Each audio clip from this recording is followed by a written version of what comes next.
barakallahu fikum. Naam. Eh, asal usul salawat itu tidak ada sayyidina. Ya Allahumma salli ala Muhammad. Ya Allah, sampaikan salawat kepada Muhammad. Itu asal usulnya. Kemudian dalam keseharian, penghormatan para ahli ilmu, para ulama, sering kita dengar mereka mengucapkan Sayyidina Muhammad. Sayyidina, yakni bahasa kitanya apa ya? Baginda ya, bahasa kitanya. Baginda Nabi SAW. Nah, kata Sayyidina dalam pengucapan sehari-hari, insya Allah tidak mengapa, insya Allah. Jadi kita boleh, kalau dalam sehari-hari ini ya, boleh Nabiyina, Allahumma salli wa sallim ala Nabiyina, atau Sayyidina. Kalau ana pribadi, ana lebih sering menggunakan Nabiyina. Allahumma salli wa sallim ala Nabiyina Muhammad. Adapun kita mengatakan misalnya Allahumma salli wa sallim ala Muhammad, langsung dengan nama Muhammad, juga secara hukum tidak dosa, tidak ada larangan. Nah, sekarang kalau dalam salat ketika tahiyat, bagaimana kita baca? At-tahiyatu lillahi wassalawatul mubarakatu at-tayyibatu Allahumma salli ala Muhammad. Nah, bagaimana nih kita di sini menggunakan sayyidina atau tidak? Nah, jawabannya tidak menggunakan sayyidina. Kalau dalam salat langsung saja Allahumma salli ala Muhammad, Allahumma salli ala Muhammad. Ya, jangan lupa Allahumma salli ala Muhammad. Tidak ada sayyidinanya dalam salat, mengikut doa yang diajarkan Nabi sallallahu alaihi wasallam. Dibiasakan Allahumma salli ala Muhammad dalam tahiyat awal dan tahiyat akhir. Wallahu a'lam. Nah, yang bertanya, Assalamualaikum Pak Ustadz, izin bertanya, pada waktu umroh umat berdesak-desakan sholat di Raudhah dan pembimbing umroh tidak melarang, bagaimana itu Pak Ustadz? Melarang apa? Melarang berdesak-desakan di Raudhah? Mungkin karena berbeda ya Raudhah dengan makam. Ya, pertama Raudhah itu adalah sebuah tempat antara mimbar dan rumah Nabi sallallahu alaihi wasallam. Ma baina baiti wa mimbari raudhatun min riyadil jannah. Antara mimbarku dan rumahku adalah taman dari taman-taman surga, ya, taman dari taman-taman surga, dan doa di dalamnya mustajab. Doa di dalamnya mustajab. Itu hadis sahih yani, sehingga Raudhah ini adalah salah satu tempat mustajab. Nah, karena itu sahih dan diyakini oleh kaum muslimin mustajab, maka menjadi istilahnya tempat yang dituju untuk kita berdoa di sana atau bahkan salat di sana. Boleh nggak doa saja tanpa salat? Boleh saja, tidak ada masalah. Mau sambil salat juga tidak ada masalah. Anjurannya sebenarnya doa di situ, bukan salat di situ ya. Di situ sebenarnya anjurannya adalah berdoa. Namun terkadang sambil salat sunnah, karena muqaddimah ya, sebelum berdoa biasanya salat sunnah, sekalian salat sunnah duha atau qiyamul lail, tidak masalah di situ kita salat sunnah. Nah, kemudian berdesak-desakan boleh atau tidak? Tidak ada larangannya ya, selama tidak menzalimi yang lain, tidak melukai yang lain. Jadi memang tidak perlu dilarang, kan di situ juga sudah ada askar ya. Askar akan melarang sendiri jika sudah terlalu penuh, dibatasi biasanya. Jadi setahu Ana sudah ada pengawalnya juga di situ. Jadi berdesakan iya, tapi masih dalam kondisi yang bisa diterima, tidak berdesakan yang sampai terinjak-injak, enggak, karena ada askar di situ.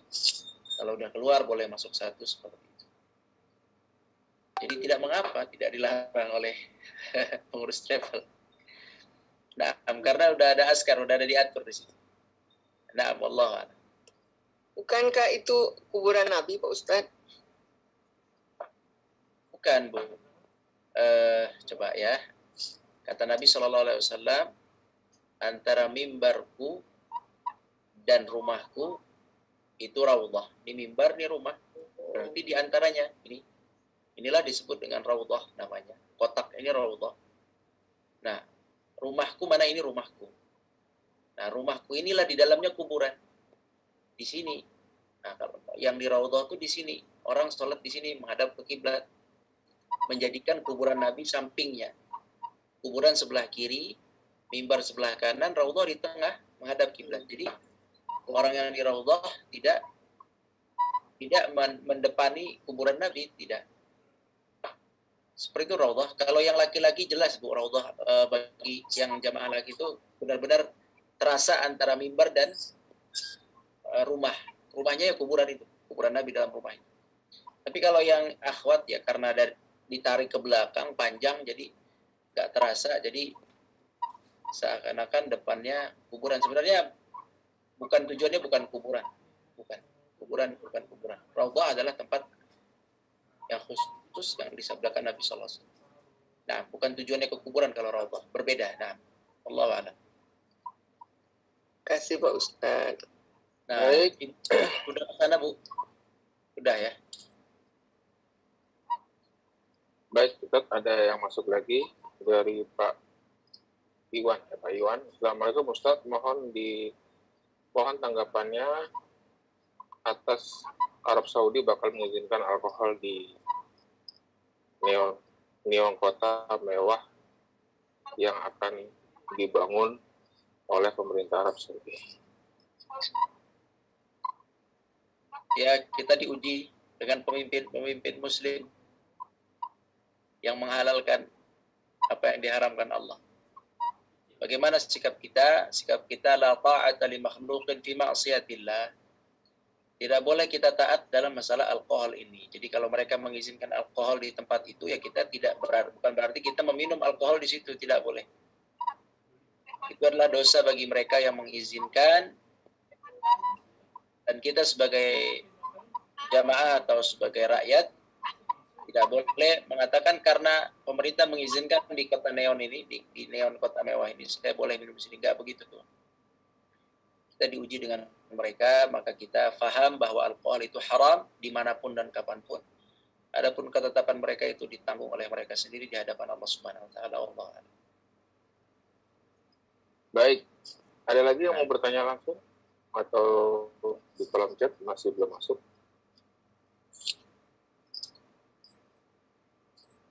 Ibu Siti. Ibu Siti, oh nggak ada Bu, ada Ustaz. Mau tunjuk tangan nih, Siti J. Udah, kok saya nggak masuk? Silakan Bu Siti J kalau mau bertanya. Bisa di unmute. Silakan Bu.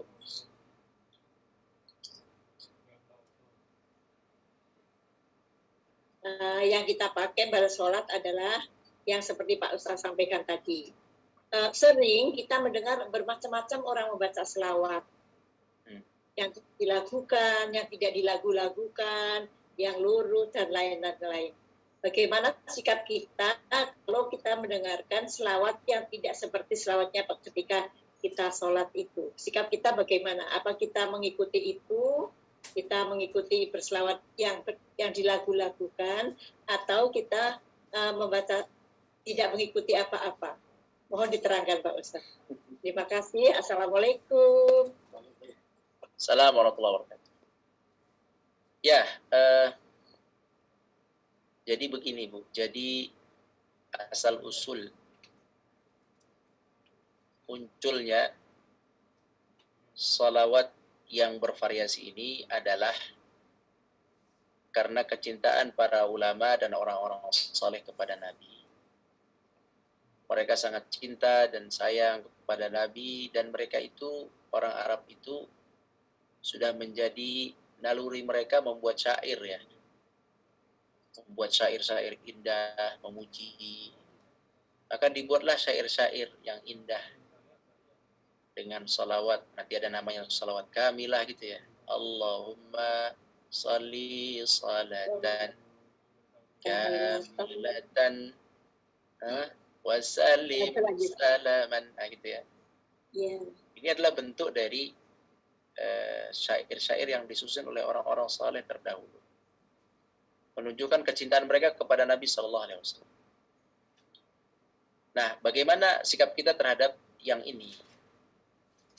Dalam Islam ini ada urutan kualitas amal. Contohnya doa. Doa itu yang paling baik dan paling sempurna adalah doa dalam Al-Quran. Apa aja doa dalam Al-Quran? Rabbana lana min azwajina wa dhurriyyatina Qurrata a'yunin dan selanjutnya. Nah, apa lagi? Rabbana atina fid dunya hasanah. Dunia hasanah. Selanjutnya. Ya, apa lagi? La ilaha illa anta subhanaka inni kuntu minadz dzalimin. La ilaha illa anta ini pengakuan dosa, lebih kepada taubat, lafaz untuk bertaubat. La ilaha illa anta subhanaka inni kuntu minadz dzalimin, itulah lafaz taubat. Kalau doa bukan itu. Doa Rabbana la tu'akhirna in nasina wa akhtana. Rabbana la tu'akhirna in nasina wa akhtana. Misalnya Rabbana la tuzigh qulubana. Rabbana innaka man tudkhilil nara wa jannah. Qad aghzayta. Rabbana wa atina ma wa'adtana ala rasulika. Rabbana wa atina ma wa'adtana ala rasulika. Dan selanjutnya. Jadi itu tingkatan pertama. Tingkatan kedua adalah doa dalam hadis. Doa-doa dalam zikir pagi petang, itu tingkatan kedua. Tingkatan ketiga adalah doa yang dibuat oleh orang-orang saleh. Oleh orang-orang saleh. Dari sini difahami bahwa tingkatan paling tinggi lafaz atau teks salawat itu adalah yang diajarkan Nabi Shallallahu Alaihi Wasallam. Bagaimana teksnya? Yang paling simpel tadi, Allahumma salli wa sallim ala Muhammad. Nah, itu paling sederhana. Nanti sempurnanya adalah seperti salawat yang di dalam salat. Jadi itu yang diutamakan karena itu istilahnya yang al-asl. Itu asal aslinya. Dan itu lebih utama teksnya diajarkan oleh Nabi sallallahu alaihi wasallam. Dan diingat bahwa Nabi selalu mengajarkan sesuatu yang singkat dan padat. Ingat, disebut di dalam hadis disebut Nabi mengatakan utitu jawami'al kalam atau kalim. Utitu, saya diberikan sebuah kemampuan mengungkapkan kata-kata yang singkat padat. Itulah salawat yang diajarkan Nabi seperti itu. Jadi, nah, singkat padat pasti pahala besar. Jadi kita mengikut Nabi itu begitu. Doa-doanya singkat padat tepat, singkat padat tepat. Memang Nabi diberikan oleh Allah anugerah untuk bisa mengungkapkan sebuah kata-kata singkat padat tepat. Kita ikuti itu. Itu lebih afdal. Wallahu a'lam. Terima kasih Pak Ustaz, jelas, paham. Sama-sama. Baik. Saya rasa cukup saja, sudah hampir jam 9. Nah, Ibu Tita terakhir di chat ya Bu, silakan. Bentar, saya cek dulu. Tadi Ibu Tita belum nulis ya, mau. Oh iya, Bu Tita mau speaker, mau bertanya langsung apa mau di kolom chat? Silakan Bu Tita.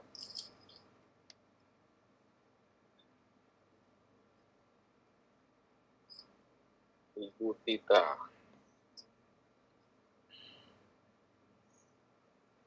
Langsung, silakan Bu. Oh. Silakan Bu. Bu, buka mikrofonnya, silakan.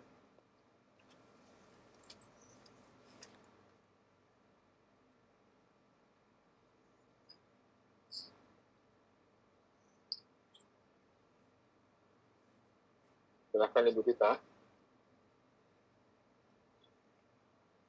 Jadi, bukan mikrofonnya tidak terdengar Bu. Dibuka dulu mikrofonnya Ibu, di unmute dulu.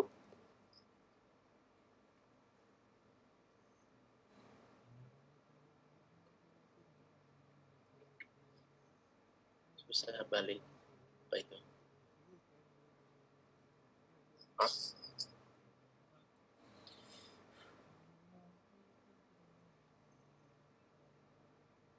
Ya, Ustaz. Ya, silakan. Oh, ya.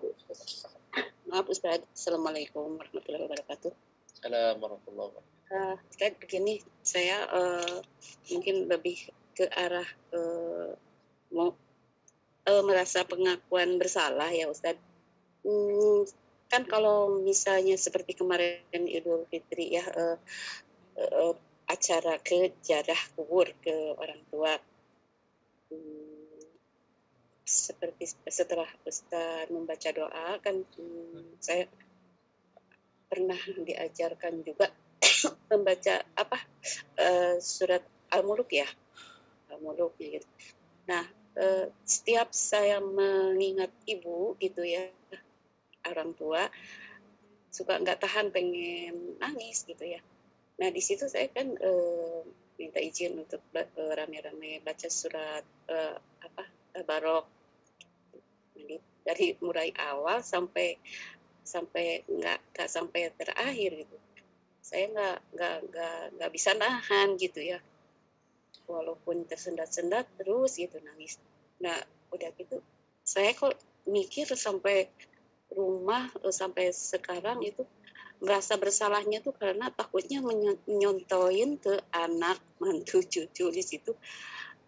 Mengarah ke meraung-raung gitu, padahal tidak seperti itu. Nah, saya untuk menerangkan ke anak-anak itu bagaimana ya Ustaz? Gitu aja, terima kasih. Itu curhat. Ya, memang kata Nabi dulu wanita dilarang dulu, tapi akhirnya tidak dilarang karena memang mungkin lemah ya. Sebagian dari kita mungkin tidak perasaan atau sangat saking perasaan sehingga sedih gitu. Nah, bagaimana ibu menjelaskan kepada anak-anak? Ya silakan dijelaskan saja kalau ada kesempatan. Jelaskan jika memang ibu melihat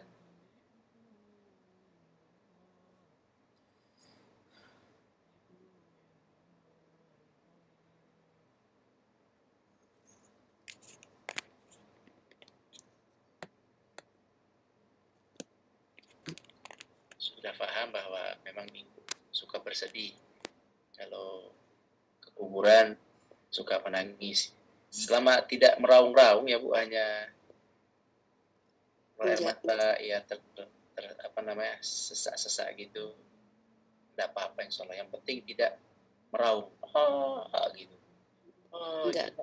Ya hanya sambil menasehati bahwa kita juga bakal begini. Dan kita selalu minta dibimbing dalam keadaan husnul khotimah karena tidak dijamin kita yang rajin sholat ibadah dan keadaan di akhir hayatnya itu bakal bagaimana gitu ya. Ya selama nasihatin juga nggak kuat gitu ya kalau udah menyangkut mengingat ibu gitu. Tapi kalau yang lain-lain ya enggak, tapi terutama ke ibu gitu Ustaz. Saya takutnya kok ini termasuk meraung-raung gitu. Mudah-mudahan tidak. Padahal enggak sih, enggak sampai meraung-raung. Iya, enggak insyaallah. Enggak apa-apa. Iya. Insyaallah enggak apa-apa. Diperbanyak doa aja untuk beliau. Surat Al-Muluk itu dianjurkan dibaca oleh yang hidup. Oleh yang hidup dibaca untuk dirinya sendiri. Jadi kita jika ingin kita dijauhkan dari azab kubur, memperbanyak surat Al-Muluk, dibaca surat Al-Muluk. Tabarakalladzi biyadihil mulk wa huwa ala kulli syai'in qadir. Apalagi hafal surat Al-Muluk, maka surat Al-Muluk yang kita hafal bisa menjadi hafal dan dibaca ya, itu bisa menjadi penjaga kita dari azab kubur. Yang sudah dikubur itu kita doakannya, doakan ampunan aja sebenarnya. Doa ampunan itu yang diajarkan Nabi, ampunan.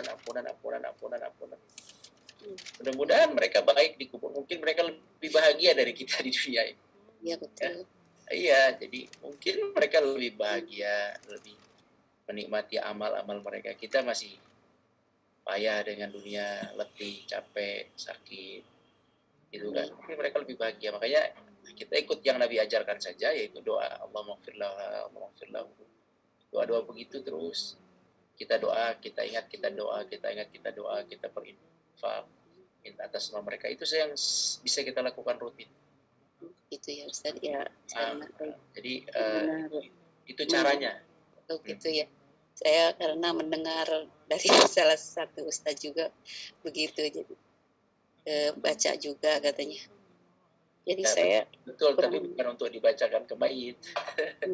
Iya ya, jadi tapi saya sekarang juga ya di situ Bu. ngajarin anak-anak ya. Tidak apa-apa, insya Allah mudah-mudahan Allah terima. Tapi kita nih dalam beragama ini berusaha untuk cari ikut yang sesuai, itu lebih nyaman lah ya, lebih nyaman dan lebih pasti, karena Nabi mengajarkannya itu dengan cara yang singkat, padat, simpel, tapi sampai gitu. Nah, kalau yang manusia itu panjang, kemudian perlu banyak waktu dan banyak tenaga, tapi ya penerimaannya tergantung Allah Azza wa Jalla. Allah Maha Penyayang, Maha Pengasih. Tapi kalau yang diajarkan Nabi itu langsung. Kalau yang amalan dari selain Nabi itu ya kita serahkan kepada Allah penerimaannya. Itu aja, makanya kenapa kita pegang yang Nabi ajarkan begini ya, kalau orang meninggal cara beramalnya begini supaya mereka bisa terbantu dengan kita, begini caranya. Doakan, infakkan, umrohkan, begitu. Caranya begitu. Nah, itu yang kita kejar, cara itu. Nah, jadi saya meralat dua dong Ustaz ya. Tidak apa-apa, insya Allah bisa. Iya. Ya Allah, iya. Nah, Allahu a'lam. Terima kasih Ustaz. Assalamualaikum warahmatullahi wabarakatuh. Assalamualaikum warahmatullahi wabarakatuh. Jazakallah khair. Baik, sampai di sini. Ada simpulkan sekejap ya. Kesimpulan kita hari ini hadisnya adalah hadis ke-18, jangan berlebihan kepada Nabi. Maksudnya jangan berlebihan mengkultuskan sampai datang ke kuburnya, menangis-nangis di kubur Nabi, sujud-sujud di sana tidak boleh. Kita dianjurkan ziarah ke kubur Nabi, silakan, dianjurkan. Namun tujuan awalnya bukan hanya ziarah, tapi kita sekaligus di situ tujuan awalnya kita jadikan adalah apa? Kita menuju Masjid Nabawi, kemudian kita ziarah kepada Nabi, kemudian kita masuk Raudhah. Di situ insyaallah terkumpul banyak kebaikan.